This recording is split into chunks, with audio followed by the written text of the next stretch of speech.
അപ്പോഴേക്കും നാണം വന്നോ? ആ ശരി ശരി, ഞാൻ നിർബന്ധിക്കുന്നൊന്നുമില്ല. നാണം മാറിയിട്ട് എന്നെ നോക്കിയാൽ മതി.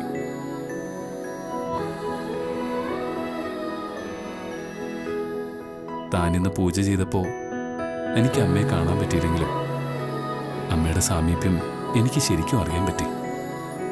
പിന്നെ റിയ കാണിച്ചത് മന്ത്രമോ തന്ത്രമോ അതെന്ത് തന്നെയായാലും അമ്മയുടെ രൂപം നിഴലായി ചുമരിൽ തെളിഞ്ഞത് നന്നായി. അത് കണ്ടതിന് ശേഷം ഒരു ഗുണമുണ്ടായി.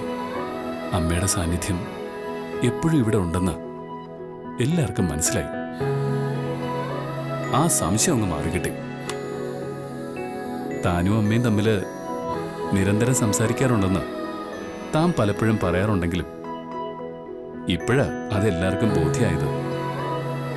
ഇപ്പോഴെങ്കിലും എല്ലാവർക്കും മനസ്സിലായല്ലോ, അത് നന്നായി.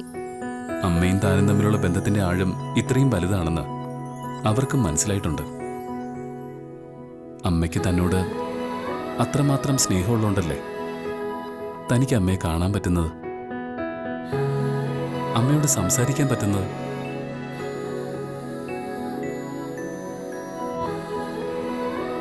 പാർവതി,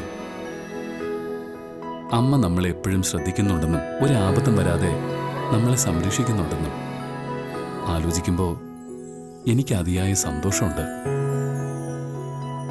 തന്നെ എനിക്ക് എൻ്റെ ഭാര്യയായി ലഭിച്ചത് എൻ്റെ ഭാഗ്യ. സാറിന്റെ ഭാര്യയാവാൻ കഴിഞ്ഞത് എന്റെയും അനുഗ്രഹമാണ് സർ. പൂർവ്വജന്മ സുഹൃത്തം കൊണ്ട് കിട്ടിയ അനുഗ്രഹമാണിത്. പാർവതി, നിന്നെ ഇപ്പൊ കാണുമ്പോ അമ്മ മുന്നിൽ നിൽക്കുന്നതായിട്ടാ എനിക്ക് തോന്നുന്നത്. അമ്മയുടെ മടിത്തട്ടിൽ കിടക്കുന്നത് പോലെ ഞാൻ നിന്റെ ഈ മടിത്തട്ടിലൊന്ന് കിടന്നോട്ടെ.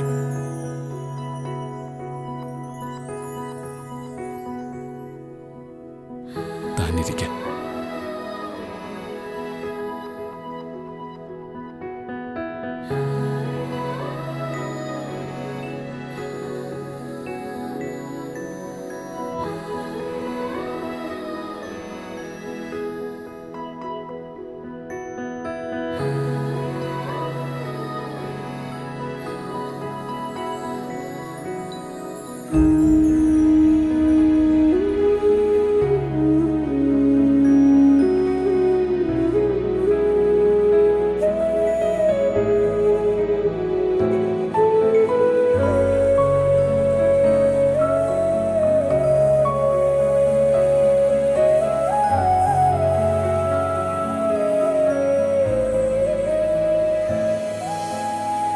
I love you.